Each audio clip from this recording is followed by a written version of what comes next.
freue mich mega, dürfen mein Herz teilen heute Morgen mit euch. Ich begrüße alle auch im Livestream, auch in GVC Zürich Oberland. Mega cool.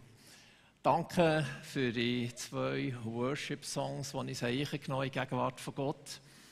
Der John Piper hat mal gesagt, Worship Mission exists because Worship doesn't. Und da hat er mega gut auf den Punkt gebracht eigentlich. Worum geht es? Wenn wir über Mission reden, es geht darum, es gibt viele, die Jesus noch nicht anbeten, die Jesus noch nicht kennen und darum machen wir Mission. Mission wird aufhören eines Tages, Worship wird nie aufhören.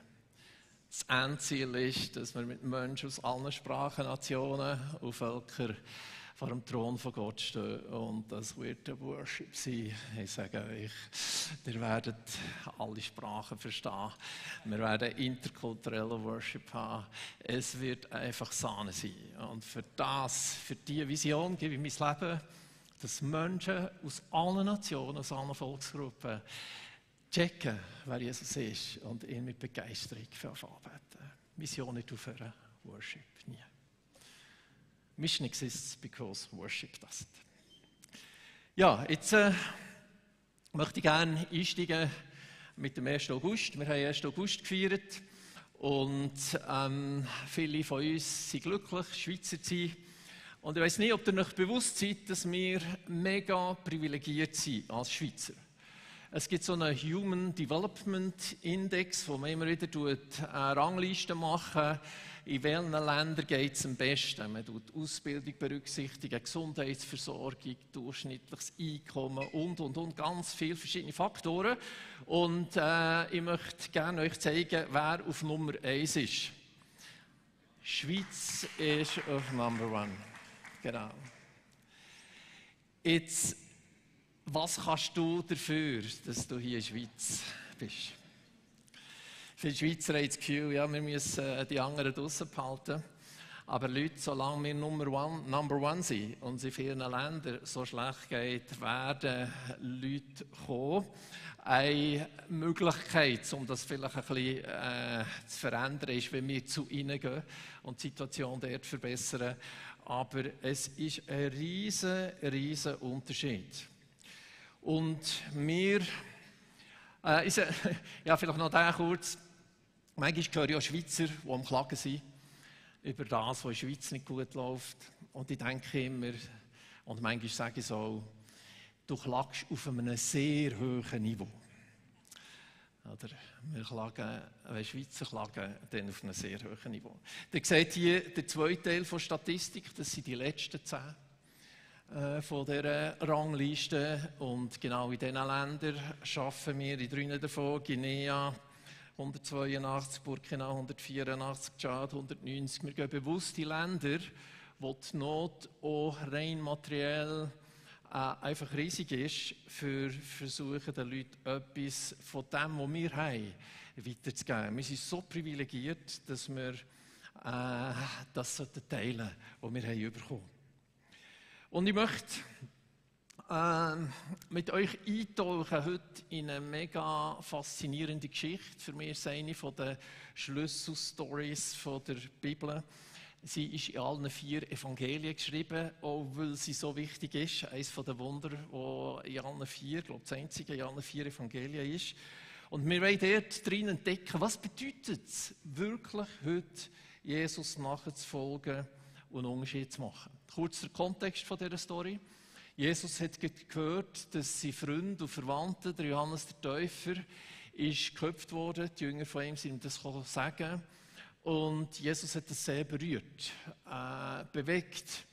Und er wollte Ruhe haben.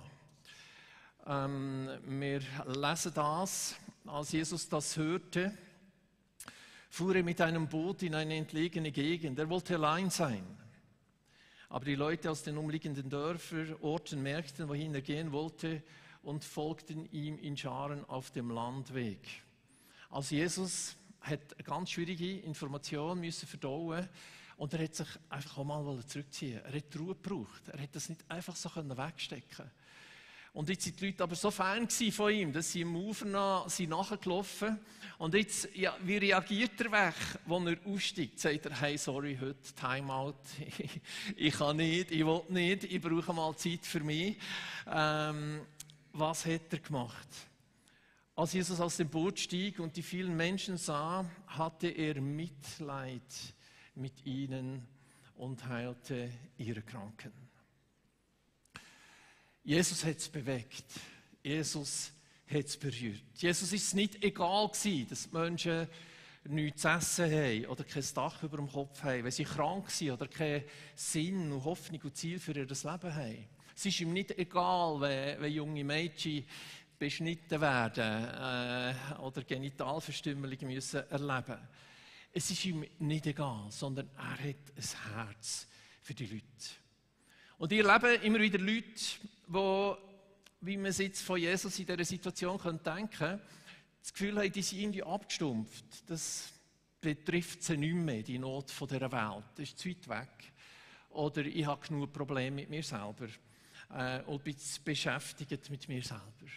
Hier können wir von Jesus lernen und da wollen wir uns herausfordern. Er hat Augen gehabt für die Leute. Er hat ihre Not gesehen. Es hat ihn berührt.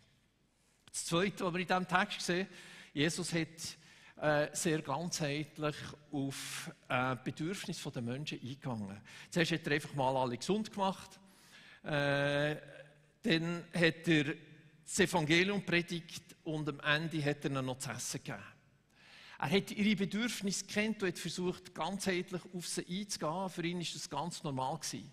Und wir als Sam Global, wir wollen uns genau das zum Vorbild nehmen, auf die Bedürfnisse der Leute ganzheitlich eingehen. Und so haben wir 4 Themen: Grund- und Berufsbildung, medizinische Arbeit und Prävention. Jesus hat die Kranken geheilt, theologische Bildung und Praxis, Jüngerschaft. Praxis steht für Jüngerschaft. Jesus hat die Jüngerschaft gelebt und Verbesserung der Lebensgrundlagen. Wie können wir zum Beispiel Landwirten helfen, besser anzubauen, für mehr zu produzieren und mehr Nahrungssicherheit zu haben? Ist das etwas Besonderes, was wir machen als Sam Global? Nein, es ist einfach das, was Jesus gemacht hat. Wir versuchen, seinem Beispiel zu folgen. Serve and Multiply heisst unsere Organisation. Sam steht für Serve and Multiply. Wir wollen den Menschen dienen und wir wollen Prozesse auslösen und das Multiply wird auch heute ein Thema sein. Wie steht es mit zum Beispiel Kranke heilen? Jesus hat da einfach alle gesund gemacht. Das steht so in einem Nebensatz, das war ganz normal für ihn. Wo Jesus die Jünger ausgesendet hat, zum Beispiel Lukas 10, hat er gesagt, heilt die Kranken. Haben wir noch den Mut, für Kranke zu beten? Wir haben gestartet, so Jüngerschaftstraining zu machen in Guinea und dort trainieren wir die Leute zu beten für die Kranken. Werden immer die Leute gesund? Leider bis jetzt nicht.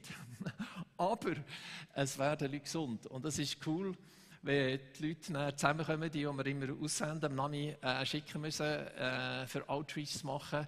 Und wenn die Leute erzählen und etwas erleben, dann wächst der Glaube. Und das nächste Mal, wenn sie rausgehen, passiert noch mehr. Einer von diesen Jungs, die wir hier trainiert haben, Sumanigi heisst er, der war so begeistert und hat gemerkt, hey, Gott braucht manchmal sogar mich, für Kranke gesund zu machen. Er war begeistert vom Evangelium und hat gesagt, ich muss noch einmal in mein Dorf gehen und meinen Eltern das Evangelium bringen. Meine Eltern haben Jesus noch nicht persönlich kennengelernt. Er ist gegangen, seine Mutter hatte ein Augenlider gehabt, wie er sich gewöhnt war vom Training her, hat er für die Mutter einfach gebetet, dass sie gesund werden. Am nächsten Morgen klopft sie an sein Buschhütli und sagt ihm, hey, mein Sohn, ich sehe wieder. Er war total begeistert und sie und der Vater sind zum Glauben gekommen. Mega schön war, weil der Vater ist kurz... Der Vater ist kurz nachher gestorben und er ist so dankbar, dass er den Mumm hatte, noch einmal zu gehen, noch einmal die Botschaft Gott zu bringen und auch für seine kranke Mutter zu beten. Ich könnte euch jetzt da viele Storys erzählen, aber leider haben wir Zeit nicht. Gegen Abend kamen die Jünger zu ihm, nachdem Jesus gelehrt und geheilt hat den ganzen Tag, und sagen ihm, es ist spät geworden und die Gegend hier ist einsam. Schick die Leute weg, damit sie in die Dörfer gehen und dort etwas zu essen kaufen können. Aber Jesus antwortete, das ist nicht nötig, gebt ihr ihnen zu essen. Jetzt sind die Jünger definitiv überfordert. 5000 Leute, Männer, sicher noch so viele Frauen, vielleicht doppelt so viele Kinder. Wir rechnen mit 20.000 Leuten. Und Jesus sagt den Jüngern, gebt ihnen zu essen. Totale Überforderung. Kein Migros in der Nähe, kein Coop, kein Lidl, keine Kreditkarte im Hosensack.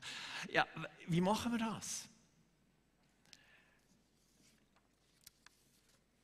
Sie sagen, Jesus, wir haben doch nur 5 Brote und 2 Fische hier, wandten seine Jünger ein. Und Johannes 6,9 wissen wir, dass ein kleiner Bub den Proviant noch in seinem Sack hatte. Wahrscheinlich sind die Storys von Jesus so faszinierend, dass er ganz vergessen hat, seinen Proviant aufzuessen. Am Schluss hat er so vielleicht nicht mehr dafür gehabt, weil er gesagt hat, alle anderen sind auch hungrig, man kann dann nicht alleine seine Brötchen essen, seine Fische. Und was sagt jetzt Jesus? Ja, dann müssen wir irgendwie ein Sangeswunder organisieren. Wir können Manna regnen vom Himmel. Wenn wir es aus dem Alten Testament, das ist kein Problem für Gott. Wäre weniger Arbeit gewesen für die Jünger, aber er macht das nicht. Er könnte sagen, ja, wir alle satt sein und sie haben einfach automatisch einen vollen Bauch gehabt. Sogar das hat Jesus hergebracht. Aber Essen ist etwas Schönes, darum hat er das auch nicht machen. Was hat er gemacht? Und das ist ein ganz wichtiges Element in dieser Story. Er hat gesagt, dann bringt sie mir her. 5 Brot und 2 Fische für 20.000 Leute. Was soll das? Und hier ist ein ganz wichtiges Prinzip, das ich merke, das einfach in unseren Ländern mega wichtig ist. Jesus geht von dem aus, was da ist. Der Bub hat sicher mega Freude gehabt. Was? Jesus will meine 5 Brot und 2 Fische. Wow! Gott geht von den Ressourcen aus, die da ist. In Afrika hat man manchmal das Gefühl, es ist nicht viel da. Aber Gott will das Wenige, das da ist, brauchen. Er will, dass die Leute das bringen, was sie haben. Streckt mal eure Arme in die Luft. Wer hat 2 Arme? Die meisten von euch, so wie das aussieht. Wer hat 5 Finger pro Hand? Oh, die meisten, so wie es aussieht. Ich kann es nicht ganz kontrollieren. Ich glaube sogar, die Symbolik von 5 und 2 hier ist kein Zufall. Es gibt Leute, die haben nichts im Hosensack. Bei den Afrikanern kommt das viel vor. Kein Geld, nichts. Und dann können sie sagen, ja, ich kann nichts machen. Hey, 5 Brot und 2 Fische. Du hast deine 2 Hände, du hast 5 Finger. Du kannst etwas machen, du kannst anpacken. Ich glaube, Jesus hat damit sagen, es gibt nie den Moment, wo du kannst sagen, ich habe nichts zu bringen. Das gibt es nicht. Wir haben, ich habe es vorhin gecheckt, 2 und 5. Jeder von euch hat mindestens 5 Brot und 2 Fische. Er hat etwas zu bringen ins Reich von Gott. Und Jesus will, dass wir das bringen. Jesus will das. Lass es los. Manchmal ist es Härte, wir haben es in der Hand, oder gewisse Sachen, und wir müssen loslassen. Jesus will, dass wir es bringen, was wir haben. Und dann fängt er an zu multiplizieren, dann fängt er etwas daraus an zu machen. Jetzt hat Jesus den Jüngern noch einen Befehl gegeben, und zwar hat er gesagt, sie sollen sich in Gruppen zu 50 und 100 lagern. Da wies Jesus die Jünger an, dafür zu sorgen, dass die Leute sich alle gruppenweise ins Gras setzten. Als sie sich in Gruppen zu 150 gelagert hatten, ist er weitergegangen, das lesen wir dann nachher. Warum hat er das gemacht? Stellt euch vor, 20.000 Leute und du hast den Job, Gruppen zu machen von 50 und 100, das ist ein bisschen Arbeit. Die Jünger, die sind rumgespielt, haben Gruppen gemacht. Warum das? Was denkt ihr? Ich glaube, Jesus war ganz praktisch und auch hier ist eine mega wichtige Message drin. Jesus wollte sicher sein, dass am Schluss jeder zu essen hatte. Wenn du vor 50 Leuten herstehst, so wie hier zum Beispiel, sagen wir 50 Leute hier, dann kannst du fragen, haben alle bekommen? Siehst du, ob die Hänge hochgehen oder nicht? Wenn du vor 20.000 Leuten herstehst und fragst, haben alle bekommen? Das kannst du nicht wissen. Jesus hat sicher sein, dass jeder das Brot vom Leben bekommt. Dass jeder überkommt. Und ich glaube, das ist eine mega wichtige Message für uns. Jesus möchte, dass das Evangelium überall herkommt. Dass es keine Volksgruppe, keine Gesellschaftsgeschichte gibt, wo das nicht herkommt. Und damit ist das der nächste Punkt.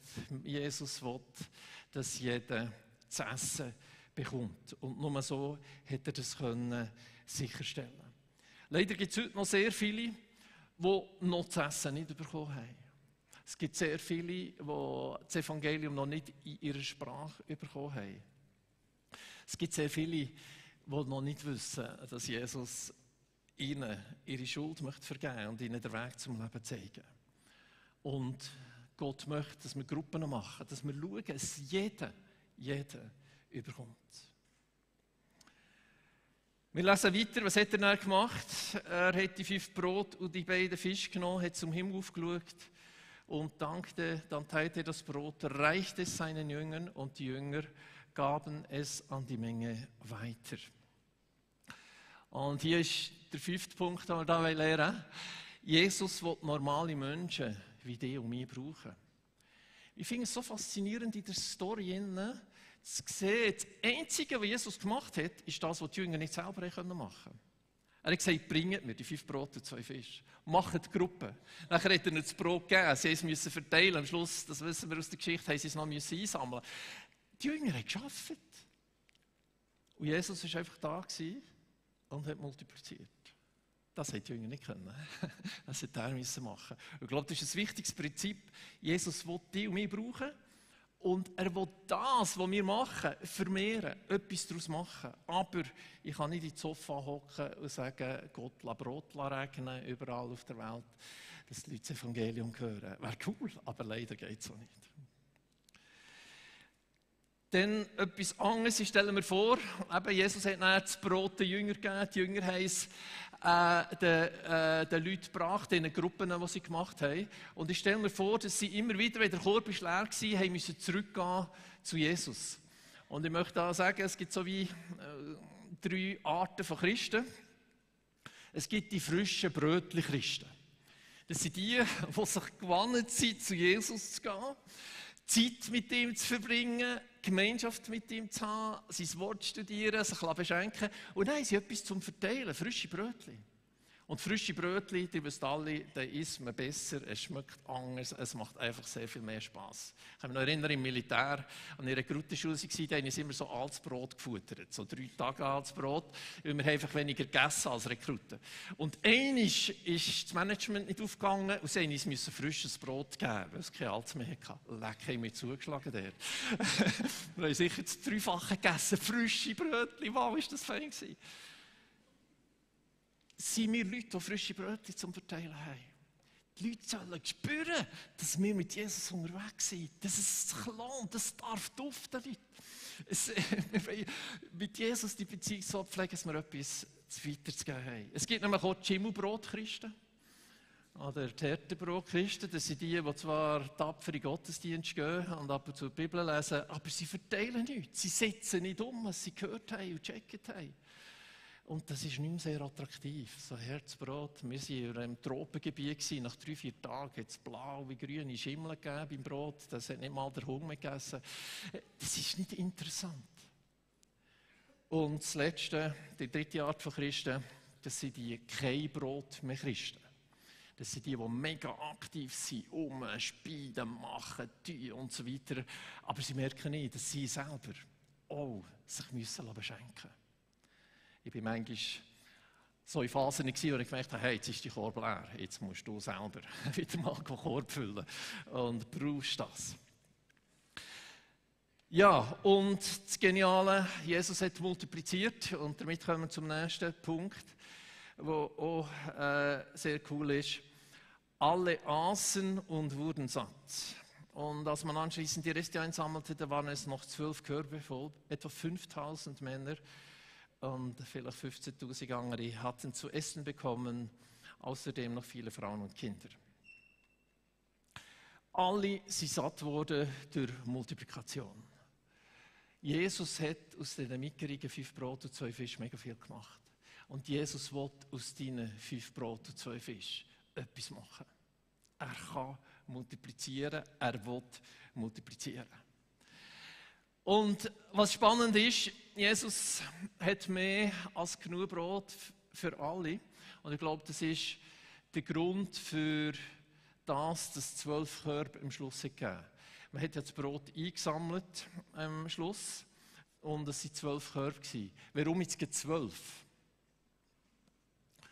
Wieder kann man sich fragen, ich glaube nicht, was Zufall ist.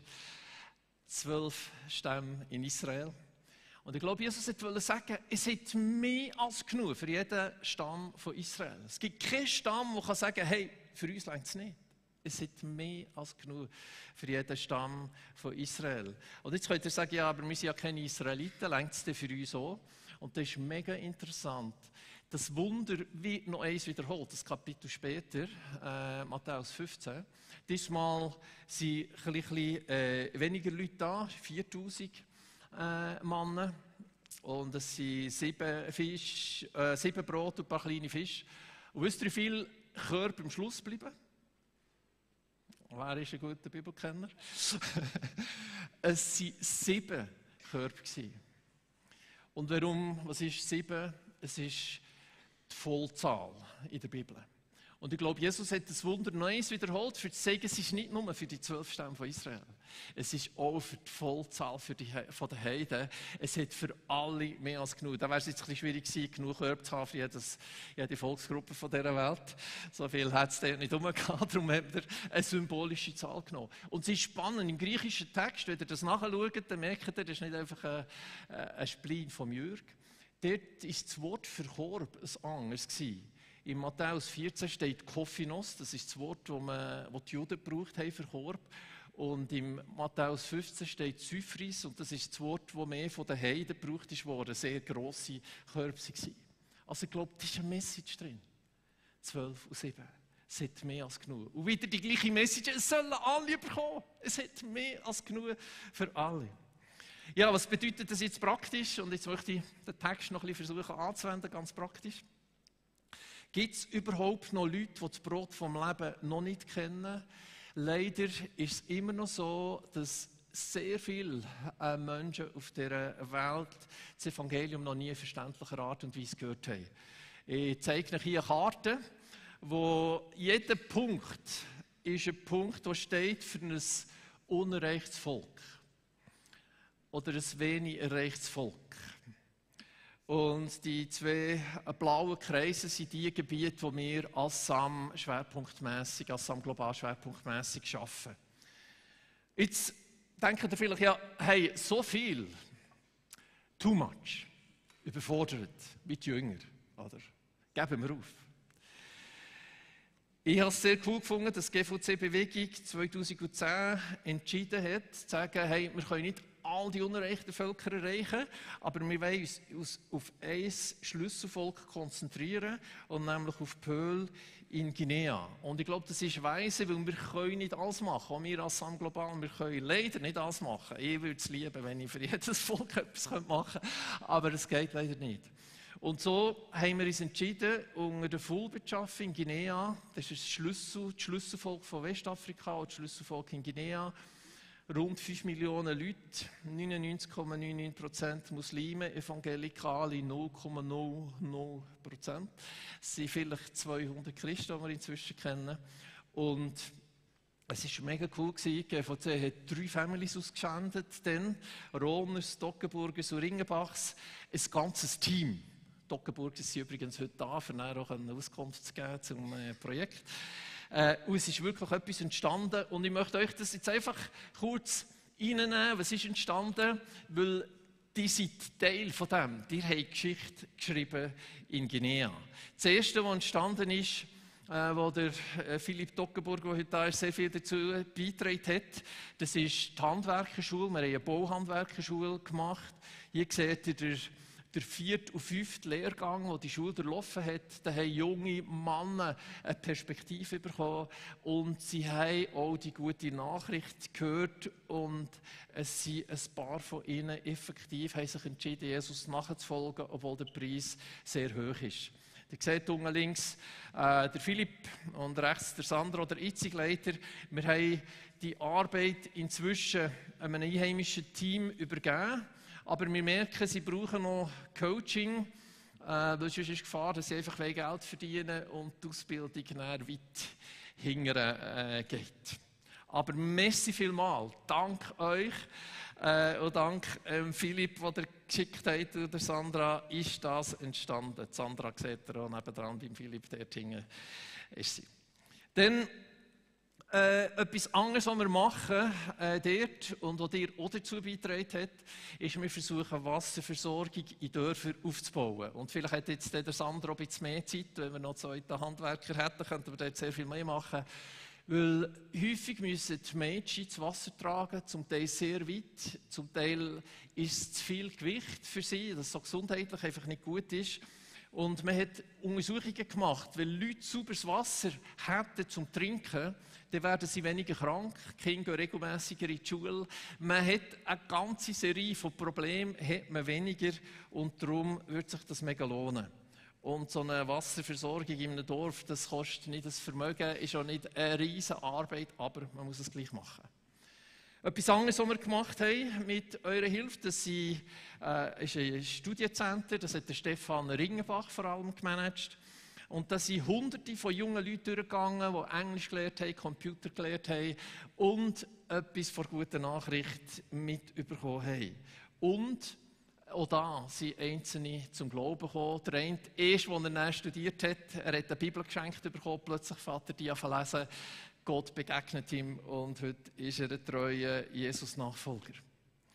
Etwas anderes, was wir machen, und auch da hat ihr dazu beigetragen, das ist die Versorgung von Verbrennungsopfern. Das hat Sandra Toggenburger angefangen und jetzt Priska weitergemacht. Inzwischen haben wir eine einheimische Frau auch eingeführt in das.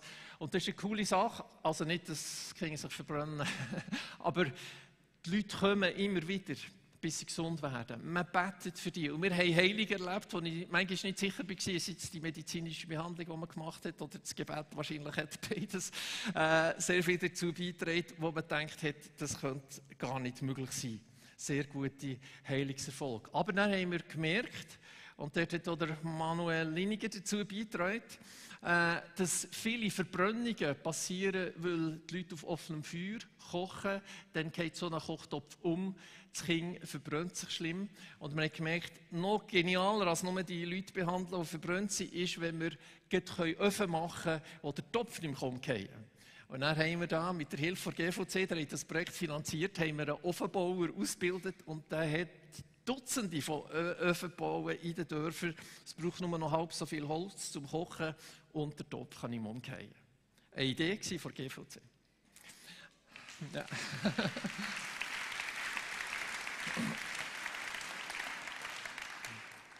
Dann einen Kindergarten haben wir gemacht, der jetzt auch ein Jahr funktioniert. Und jetzt haben wir den Wunsch, auch eine Primarschule zu machen. Die Eltern kommen, wir können nicht auch noch eine Primarschule anhängen. Der Challenge ist die Ressourcen. Es wäre so cool, wir würden einen Lehrer oder eine Lehrerin finden, für da eine Primarschule aufzubauen. Und die Muslime von dieser Stadt, die würden ihre Kinder schicken, weil sie sehen, wir machen eine gute Ausbildung. Landwirtschaftliche Arbeit. Wir dank uns sind auch Agronomen gekommen in die Ortschaft und gehen in die Dörfer raus. Inzwischen haben wir die auch trainiert als Leute, die zu Jünger machen. Und hier seht ihr rechts und da im grünen Hemd sind 2, die trainiert sind. Da in der Mitte ist ein Imam und da gibt es Gespräche und sie geben das Evangelium weiter und man kann helfen, dass sie besser Reis anbauen. Man kann den Ertrag etwa verdreifachen, vielleicht von 1,5 auf 4,5 Tonnen pro Hektar und das macht für sie einen riesen Unterschied. Afrika wird sich verdoppeln innerhalb von 30 Jahren, die Bevölkerung. Und wenn wir nichts beitragen im Bereich Landwirtschaft, dann werden wir ein grosses Problem haben, auch mit der Ernährung. Und darum, für das alles, einfach euch allen ein fettes Dankeschön. Es ist etwas gegangen. Die 3 Families sind schon länger daheim, alle, aber die haben weiter finanziell unterstützt und sind so unzählige zum Sagen geworden. Wir haben immer weitermachen und wir haben nie wegen Finanzen irgendetwas müssen streichen. Und wir glauben jetzt auch mit der neuen Jüngerschaftsbewegungsstrategie, die wir da haben, dass auch geistlich einfach noch mehr wird passieren. Jetzt es ist die aktuelle Situation. Wir haben das Team hier gehabt, das ist ein Foto von Mai. Und jetzt bleibt aber nur noch die Family, die hier blau eingerahmt ist. Alle anderen sind heimgekommen, kurzzeitig, links von ihnen eine andere Familie, die war der, die sind nach 4 Jahren ins Heim gekommen. Und es ist so, dass die Familie Maurer heissen, sie haben gesagt, wir bleiben noch ein Jahr, aber wir können nicht garantieren, dass wir länger bleiben. Es ist eine Pioniersituation und wenn man ganz allein ist als Langzeiterfamilie, dann ist es sehr, sehr schwierig. Und darum wäre der Moment, dass GVC wieder Leute schicken. Wäre wirklich cool. Und zwar suchen wir Kindergärtner, Kindergärtnerin, Lehrer, Lehrerin für die Schule zu machen, Handwerker für die Leute zu begleiten in Bauhandwerkerschule, aber auch eben Wasserversorgung zum Beispiel aufzubauen in den Dörfern. Und wir hätten eigentlich sehr gerne einen Trainer für die Jüngerschaftsbewegung, der sehr etwas Multiplikatives und Cooles ist. Und heute Morgen, als ich im Bett war, habe ich gedacht, hey, es wäre einfach, ich erwarte, dass wieder 3 Families kommen. Das ist ein bisschen viel, aber ich denke, 5 Brot, 2 Fische, ich muss beten, ich glaube. Multiply, Gott kann die Predigt heute brauchen, meine mickerigen 5 Brot und 2 Fischchen. Für, dass wieder Leute kommen, dass wir ein cooles Team wieder haben und einfach Gas geben. Es gibt natürlich noch sehr viele andere Stellen, wo wir haben bei SAM Global außerhalb von diesem Projekt, jetzt jemand sagt, Afrika ist nicht meins. Wir arbeiten auch in Asien.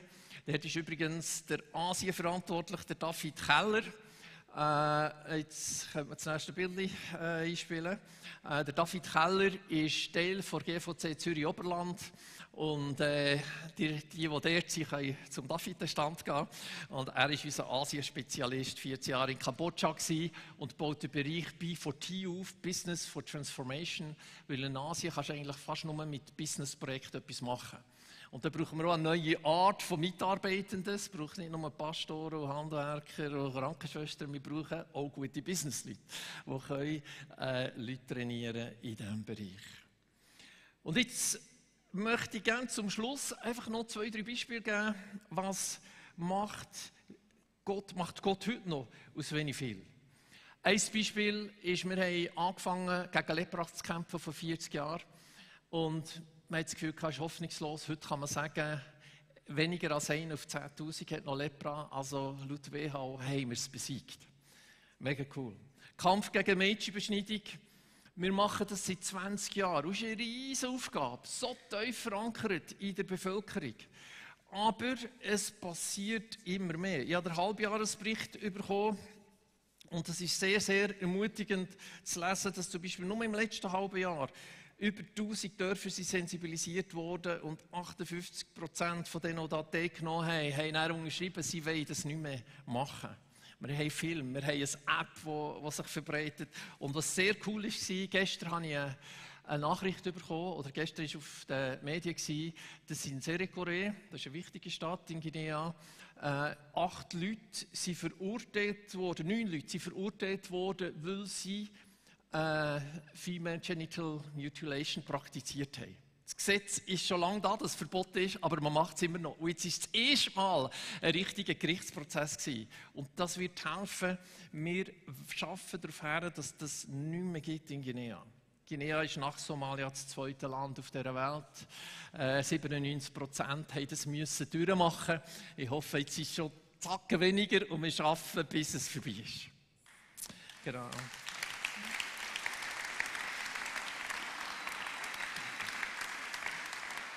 Ein anderes Beispiel, als ich ausgereist bin, ich war selber in Guinea im Einsatz. Ich wollte eine Gemeinde gründen. Wir haben auch eine Gemeindegründungsbewegung gemacht, das war mega cool. Viel erlebt mit Gott. Aber sie haben mir gesagt, du sollst schon noch eine Bibelübersetzung machen. Und weil ich der Einzige war, der Griechisch und Hebräisch mal studiert hatte, in dieser ganzen Gegend, hat es niemand anderes gehabt, der das machen konnte. Und so habe ich angefangen, die Bibel auf Thoma zu übersetzen, also Leute ausgebildet, die das nicht gemacht haben, Einheimische. Und dann zeigte ich, mit dem Computer kannst du arbeiten, eine riesige Übung. Wirklich noch Arbeit gewesen. Aber wisst ihr, was es war? Vor einem Monat haben wir ein Fest gehabt und die ganze Bibel ist fertig. Nach 31 Jahren Arbeit. Das ist so cool. Was ich beitragen konnte, waren mickerige 5 Brot und 2 Fische. Ich habe ein Drittel vom Mate haben wir machen. Und am Sonntag, wo wir sie heimgereist sind, ist ein paar Tage, wo der Ball übernommen hat und jetzt die restlichen 25 Jahre ist stehen geblieben. Irgendwie so.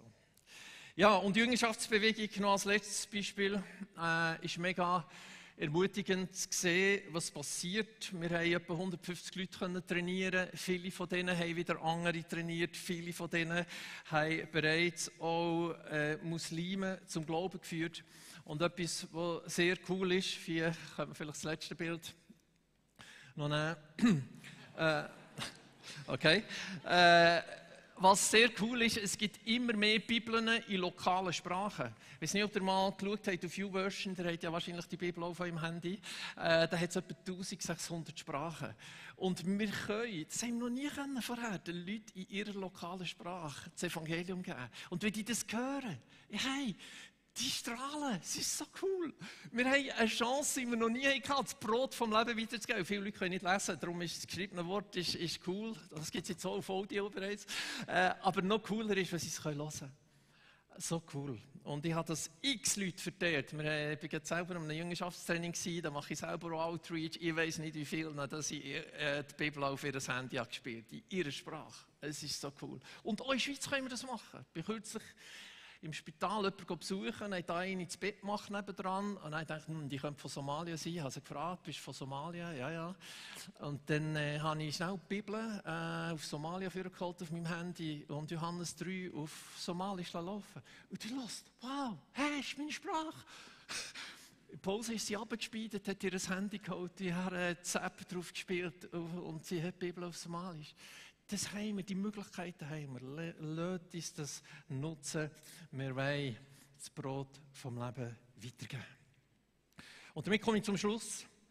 Bist du bereit, dass Gott dir ein Anliegen aufs Herz geben kann für vielleicht ein unreiches Volk, eine unreiche Volksgruppe, die das Brot vom Leben noch nicht bekommen hat?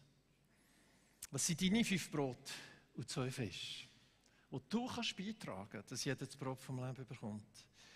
Und du bist bereit zu loslassen, dass Gott deine Hände füllen und multiplizieren kann, wachsen kann, was Gott nimmt.